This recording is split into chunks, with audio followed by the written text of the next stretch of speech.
Bismillahirrahmanirrahim. Assalamualaikum warahmatullahi wabarakatuh. Alhamdulillahirabbil alamin. Nahmaduhu wa nasta'inuhu wa nastaghfiruh wa na'udzu billahi min shururi anfusina wa min sayyiati a'malina. May yahdihillahu fala mudilla lahu wa may yudlil fala hadiya lahu. Asyhadu an la ilaha illallah wahdahu la syarika lahu wa asyhadu anna Muhammadan 'abduhu wa rasuluh. Qala Allah ta'ala fi kitabihil karim. A'udzu billahi minasyaitonir rajim. Bismillahirrahmanirrahim. Kaifa takfuruna billahi wa kuntum amwatan fa ahyaakum thumma yumitukum thumma yuhyikum thumma ilaihi turja'un. Shadaqallahul azim. Ibu-ibu, apa kabar, Bu? Alhamdulillah sehat. Kalau bapak-bapak nih lah kejenguan segar bugar kalau ini. Kalau ibu kan di belakang lah kejenguan. Aduh, tapi ibu-ibu nih? Aduh, alhamdulillah. Alhamdulillahirabbil alamin.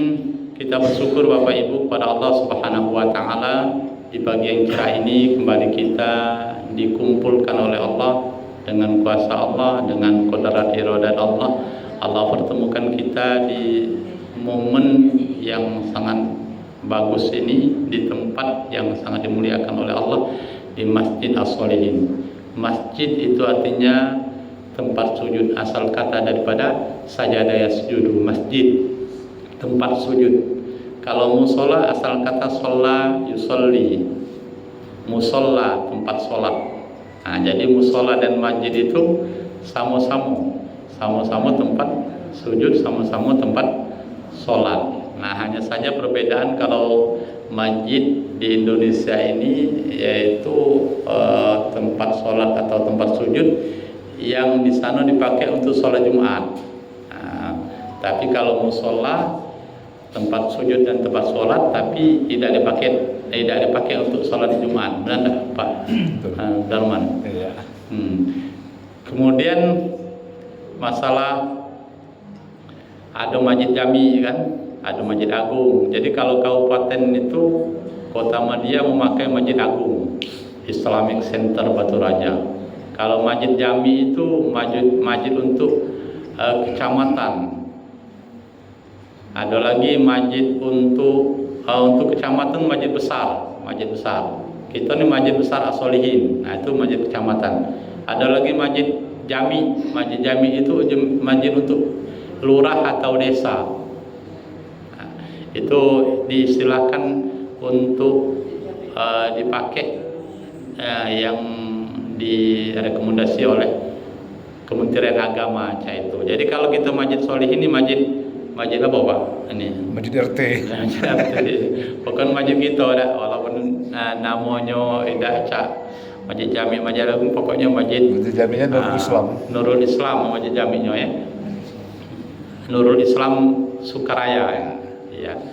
Alhamdulillah Bapak Ibu, kita sholat di masjid ini, langkah kaki kita dari rumah kita menuju masjid luar biasa. Langkahnya dihitung oleh Allah pahala. Jadi keluar rumah kita bismillahi tawakkaltu 'ala Allah la haula wala quwata illa billahil aliyil azim. Kita mulai perbaiki niat kita karena Allah, maka setiap langkah Allah hitung pahala. Langkah kanan Allah angkat derajat, langkah kiri Allah hapuskan dosa. Terus sampai ke masjid sembari kita berdoa menuju ke masjid, mungkin kita ucapkan subhanallah walhamdulillah wala ilaha illallah wallahu akbar, atau kita doa menuju masjid.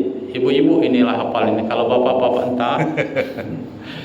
Ibu-ibu lah hafal ini doa menuju masjid. Allahumma ja'al fi qalbi nuran wa fi lisani nuran wa fi basari nuran wa fi sam'i nuran wa fi yamani nuran wa fi simali nuran wa fawqi nuran wa tahti nuran wa amami nuran wa khalfi nuran. Hafal nurannya baik. Nurannya baik. Allahumma ja'alni nuran. Ai kata kamu kalau nurun baik baca nuran. Kalau naik apa? Jadi nuran itu artinya ini Bu, nuran itu artinya cahaya. Nur. Nur cahaya. Agak kurang jelas. Bukan salaman aku. Salam. Iya Pak Komandan. Mas Buk. Malum. Piket. Tiket. Jadi ada doanya menuju masjid itu, ya Allah jadikanlah Allahumma ja'alni nuran, ya Allah jadikanlah aku bercahaya. Kemudian lisanku bercahaya, pandanganku bercahaya, pendengaranku bercahaya. Sebelah kananku cahaya, sebelah kiri cahaya, di atas cahaya, di bawah cahaya, depan cahaya, belakang cahaya. Ya Allah jadikanlah aku ini hamba-Mu yang bercahaya. Nah kaget Bapak Ibu, di yaumil akhir kaget kita akan dibangkitkan oleh Allah sebagaimana amal kita di dunia. Jadi kalau amal kita soleh, amal kita baik, kita bertakwa kepada Allah, kemudian menjauhi larangan Allah, mengerjakan apa yang diperintahkan oleh Allah, menjadikan Rasulullah sebagai suri tauladan yang terbaik, maka akan dibangkitkan oleh Allah Subhanahu wa taala bercahaya Bapak Ibu. Sebagaimana doa kita tadi, bercahaya dari kejauhan. Siapa itu cak sinar matahari bercahaya dari kejauhan lagi jenguan. Ternyata ketua Masjid As-Solihin. Alhamdulillah. Jemaahnya udah kalah saingan pula kan, bagaikan bulan purnama. Masya Allah. Ada lagi cak lampu serongkeng cahayanya Bu. Masih ingat lampu serongkeng Bu? Nah, ibu-ibu kajut-kajut itu masih tahu lampu serongkeng? Nah, masih tahu zaman dulu kan? Lampu batuk dibaca. Lampu batuk ya, lampu ini lilin. Nah dari kejauhan, siapa itu cak lampu lilin? Kadang hidup, kadang mati. Hidup mati. Ternyata amal kita tidak banyak ego kan? Nah kalau yang amalnya yang buruk ini Bapak Ibu, banyak amal keburukan kakek. Ada yang seperti kera dibangkitkan hina, sebagai bi'abi kan dibangkitkan lebih hina lagi. Na'udzubillahi min dzalik. Insyaallah kalau kita rajin ke masjid Bapak Ibu, terpelihara akhlak kita, terpelihara iman kita senantiasa meningkat, Islam kita, wawasan kita, keilmuan kita semakin lebih bijak kita insyaallah. Amin ya Allah ya rabbal alamin. Allahumma sholli ala sayyidina Muhammad wa ala ali sayyidina Muhammad. Kita berselawat kepada junjungan kita Nabi Muhammad sallallahu alaihi wasallam, karena bukan hanya kita yang berselawat, tapi Allah dan para malaikatnya juga berselawat kepada junjungan kita Nabi Muhammad sallallahu alaihi wasallam. Qala Allah Ta'ala fi kitabihil karim, innallaha wa malaikatahu yusholluna 'alan nabi ya ayyuhalladzina amanu shallu 'alaihi wa sallimu taslima. Allahumma sholli 'ala sayyidina Muhammad wa 'ala ali sayyidina Muhammad. Bapak Ibu yang dimuliakan Allah Subhanahu wa taala, pagi hari ini saya diamanahi oleh Pak Ketua, ada Ustaz Arifriyadi. Mana Ustaz Arifriyadi? Beliau ini yang menghubungi aku. Lagi sapar kayaknya. Mungkin lagi sapar, mungkin ngisi di tempat lain juga beliau. Beliau ada tingkat aku di pesantren Rodotul Ulum Sakatigo dulu. Jadi selisihnya hampir berapa? 10 tahun lah di bawah aku. Jadi walaupun wajahnya cak sama baik kan. Malah itu. Yo, tapi masih ada tingkat aku beliau itu kan. Jadi wajah tu wajah ya katanya bermutu, bermuka tua. Diminta dan diamanahi untuk memberikan tema tentang ada 7 golongan manusia yang nanti kelak akan dinaungi oleh Allah, yang saat itu tidak ada naungan kecuali naungan Allah. Hadisnya Bapak Ibu, sab'atun yuzilluhumullahu fi zilli yauma la zilla illa zillu. Artinya ada 7 golongan yang kelak akan mendapatkan naungan dari Allah, yang saat itu tidak ada naungan, tidak ada perlindungan kecuali perlindungan Allah. Yang pertama, ingat, nah catat boleh ini. Yang pertama,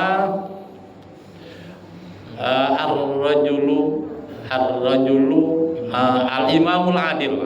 Al-imamul adil. Yang pertama al-imamul adil, artinya imam yang adil. Yang kedua, rajulun qalbuhu mu'allaqun fil masajid, seseorang yang hatinya terpaut dengan masjid. Yang ketiga, syab nasa fi ibadatillah ta'ala, pemuda yang tumbuh besar dalam ibadah kepada Allah. Yang keempat, rajulun tahabba fillahi, rajulani tahabba fillahi jitama alaihi wa tafarraqu alaihi. Yang keempat ini artinya Dua orang yang dia saling cintai karena Allah, bertemu karena Allah, berpisah pun karena Allah. Yang kelima, rajulun da'atuhu mar'atun zata mansubin wa jamalin faqala inni akhafullah.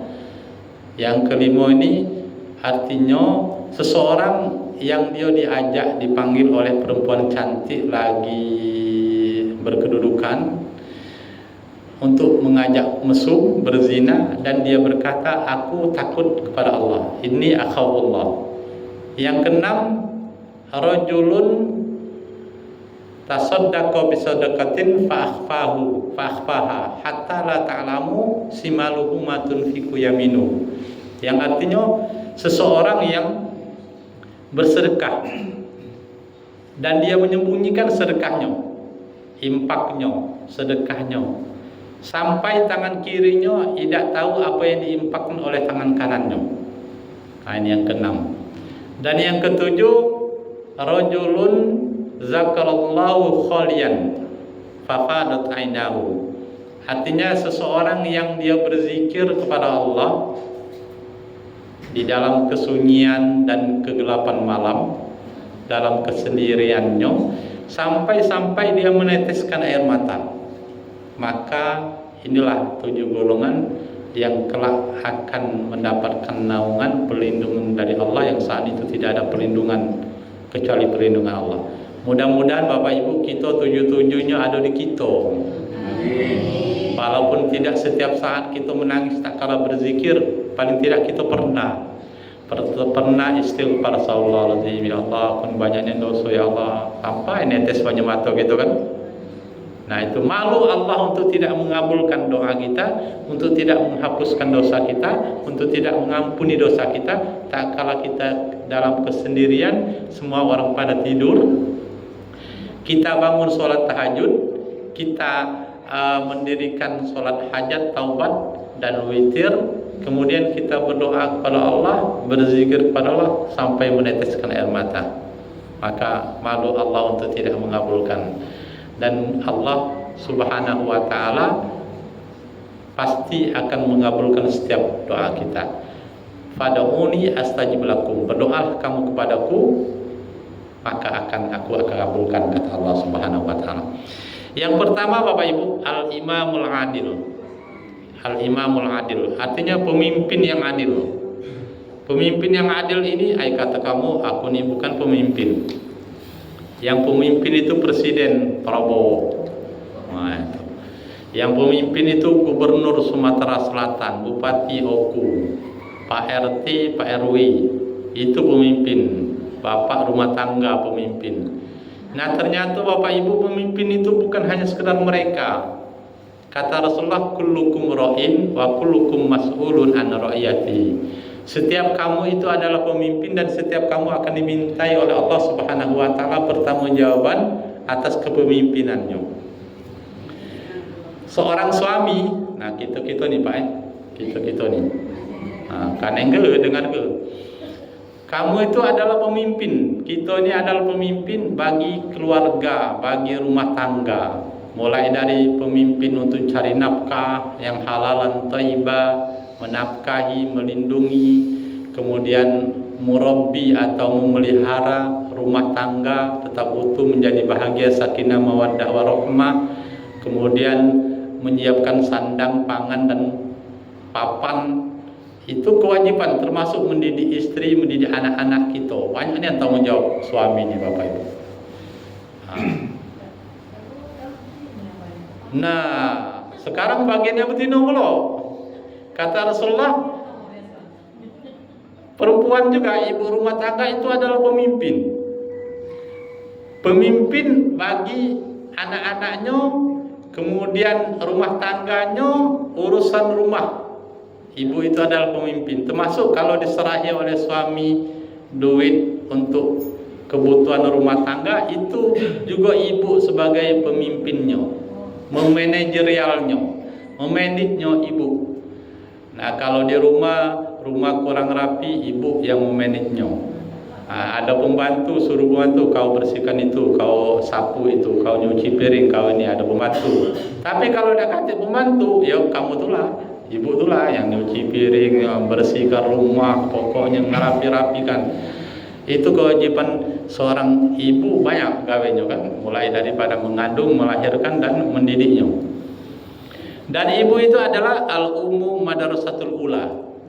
Seorang ibu itu adalah gurunya atau sekolah pertama bagi anak. Nah, ketika anak kita nih dalam kandungan ibu kita, itulah sudah mentransfer ibu kita nih karakter ibu kita. Tak kalah dalam kandungan, ibu kita rajin zikir, rajin sholat, rajin baca Quran, maka sudah mentransfer kepada anak kita sifat dan karakter ibu kita. Setelah melahirkan, yang pertama sekali didengar oleh anak kita suara ibu kita. Selain suara azan tapi suara ibu kita tetap, jeritan ibu kita. Kemudian setelah itu baru kalimat thayyibah, suara azan yang dikumandangkan oleh suami. Nah, setelah itu suaminya pergi cari duit, cari makan, keluar. Nah, ibu ini belum pacak pegawai kan, belum pacak kemana-mana karena masih sakit habis melahirkan. Nah, ibulah yang mendidik anaknya nyusui, anaknya nangis dengan kata-kata yang lembut, mentransfer ilmu kepada anak, karakter kepada anak. Maka al-ummu madrasatul ula. Ibu itu adalah madrasah, sekolah yang pertama bagi anak. Maka karakter dan suri tauladan ibu itu sangat menentukan untuk akhlak anak, Bapak Ibu. Jadi banyak gawe ibu nih, luar biasa. Dalam banyaknya gawe ibu ini tetap disuruh taat kepada suami. Maka itulah namanya istri yang soleha tadi kan. Kalau bapak tidak soleha, bapak soleh, kakek kamu aib. Ustaz Idham nih muji ibu terus, soleha. Kami ini mana? Kamu tidak soleha, tapi kamu soleh. Soleh dan soleha itu sama artinya baik. Bapak Ibu yang dimuliakan oleh Allah Subhanahu wa taala, maka ketika ibu-ibu dunia mata'un wa khairu mata'iha al-mar'atus salihah. Dunia ini adalah perhiasan, dan sebaik-baik perhiasan adalah wanita yang soleha. Wanita yang soleha. Wanita yang soleha itu jaminannya surga, Bapak Ibu. Dan cuma dua syarat wanita soleha itu. Pertama bertakwa kepada Allah, yang kedua taat kepada suami. Istri yang soleha. Mudah ya. Mudah, cuma takwa kepada Allah, taat sama suami. Masalah nyapu rumah bukan gawe istri itu. Halo ibu-ibu, masak bukan gawe kamu, Bu. Nyuci piring bukan gawe kamu. Jadi gawe siapa? Pokoknya kalau ibu-ibu disuruh suaminya nyuci piring, ya itulah gawe ibu. Disuruh suaminya nyuci pakaian, masak, berarti itulah gawe ibu. Berarti ibu harus taat kepada suami. Kata Rasulullah SAW, kalaupun seorang istri itu boleh mengabdi selain kepada Allah, maka akan aku perintahkan untuk mengabdi sujud kepada suaminya. Ya, saking pentingnya taat kepada suami. Ya, kalau suami nak bantu, boleh, lebih mulia lagi. Sama cak ibu, kalau ibu nak bantu suami nyari nafkah, boleh. Cuman ibu nih Pak, duit ibu nak duit ibu, duit bapak nak jadi duit ibu. Nah itu hebatnya istri kita nih. Saling bantu. Jadi tugas ibu lah tahu lah jelas, oh ini yang tugas aku nih. Ya, kemudian tugas suami lah jelas pula ini tugas suami. Cuman kalau ibu nak nyari nafkah pula berhenti bantu suami, bapak nak nyuci piring juga, nak bersihkan rumah, memanage rumah juga tugas suami yang membantu istri. Berarti saling bantu. Itulah namanya ta'awanu fil birri wat taqwa wala ta'awanu 'alal ismi wal 'udwan. Jadi saling bantu dalam kebaikan, dan jangan kamu saling bantu dalam keburukan atau kejahatan atau dosa. Selanjutnya yang kedua nih, rajulun qalbuhu mu'allaqun fil masajid. Seseorang yang hatinya terpaut dengan masjid.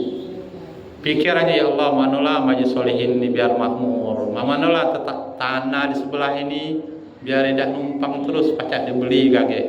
Terus berpikir kan, manalah biar makmur, ada pengajian, ada TKTPA, pengajian ibu-ibu, pengajian remaja. Nah, kalau kita ini termasuk orang yang memikirkan masjid, maka termasuk dalam kategori yang disebutkan oleh Rasulullah, seseorang yang hatinya terpaut dengan masjid. Tapi dia ini lah masuk saya ini. Lah masuk. Ketuanya. Apalagi Pak Ketuanya kan, apalagi Pak yang muazin tadi kan. Itu Stefan itu. Setiap kita yang sholat antara dia yang muazin, dapat pahala ngalir ke beliau. Jadi kata Allah, innama ya'muru masajidallah man amana billahi wal yawmil akhir. Sesungguhnya orang yang memakmurkan masjid itulah yang mereka itu beriman kepada Allah dan hari akhir. Kalau orang tidak percaya pahalanya besar memakmurkan masjid, orang itu tidak galak Bapak Ibu. Ngapoi rumah aku bayar dak selesai, rumah aku bayar dak kati pelaponnya memikirkan masjid, pelaponnya bagus ini. Nah, tapi kalau orang tahu ini rumah Allah, maka bagian daripada beriman kepada Allah dan hari akhir adalah orang-orang yang memakmurkan masjid. Dan yang ketiga, seorang pemuda yang tumbuh besar dalam ibadah kepada Allah. Pemuda ini bukan hanya laki-laki, pemuda ini perempuan juga Bapak Ibu. Jadi muda-mudi yang dia tumbuh besar dalam ibadah kepada Allah. Kalau nak nurutnya pemuda-pemudi ini kan gejolaknya sangat besar, nafsunya sangat luar biasa. Kalau dia tidak bisa mengendalikannya, mungkin terjebak dalam perbuatan zina. Nah, dan sangat dimuliakan, dihargai sekali oleh Allah ketika pemuda yang gejolaknya begitu besar, nafsunya begitu besar, dia bisa mengendalikan dirinya, dia tumbuh besar dalam ibadah dan ketaatan kepada Allah. Sangat dihargai sekali oleh Allah Subhanahu wa taala. Kemudian yang selanjutnya, dua orang yang dia saling mencintai karena Allah, bertemu karena Allah, dan berpisah pun karena Allah.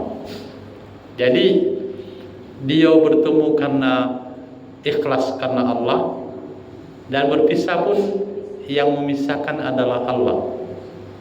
Cak kita nih, ada pertemuan pasti ada perpisahan. Tidak mungkin di masjid terus kan. Kita bertemu karena Allah, dan kaki kita berpisah pun karena dipisahkan oleh Allah Subhanahu wa taala. Sampai nanti akan dipertemukan kembali semuanya kita ini dalam surganya Allah. Amin ya Allah ya Rabbal alamin. Dan selanjutnya, seseorang laki-laki atau seorang perempuan yang dipanggil, diajak untuk berbuat mesum oleh lawan jenisnya. Kemudian dia ngomong, aku takut kepada Allah. Dan bukan hanya sekedar ngomong, tapi memang dia udah galaknya dihindari. Kakek ngomong takut, tapi di taman hari ke misalnya itu dicai-cai baik namanya kan. Tidak takut. Yang manggil ini perumpamaan cewek cantik, berkedudukan, mulia, terpandang. Siapa yang tidak tergoda kan? Tapi dia sanggup mengatakan aku takut kepada Allah. Nah, ini luar biasa. Itu juga cewek, ada cowok ganteng, besar, tinggi, putih, ya pokoknya polisi pula kan. Nah, ngajak macam-macam, aku takut kepada Allah. Nah, selanjutnya seseorang yang dia bersedekah dengan tangan kanan, dia sembunyikannya. Dak galak ria, dak galak di populer biar diomongi wong dermawan. Dia menyembunyikan impaknya, sedekahnya, sampai istilahnya itu tangan kirinya tidak mengetahui apa yang diimpakkan oleh tangan kanannya. Dan bukannya sekedar menyembunyikan, tapi harapan dia hanya Allah yang mengetahui, dan Allah meredoi dan mengharapkan pahala dari Allah. Dan keikhlasan itu yang dihargai oleh Allah Subhanahu wa taala. Kemudian yang terakhir, seseorang yang berzikir Bapak Ibu. Berzikir, zikir ini kan baca Quran, berselawat, istighfar, sholat, itu kan zikir kan. Sholat kenapa dikatakan zikir? Karena memang ada di dalam Al-Quran surat Tuha ayat 14. Kata Allah, innani anallah la ilaha illa ana fa'budni wa aqimus sholat di zikri.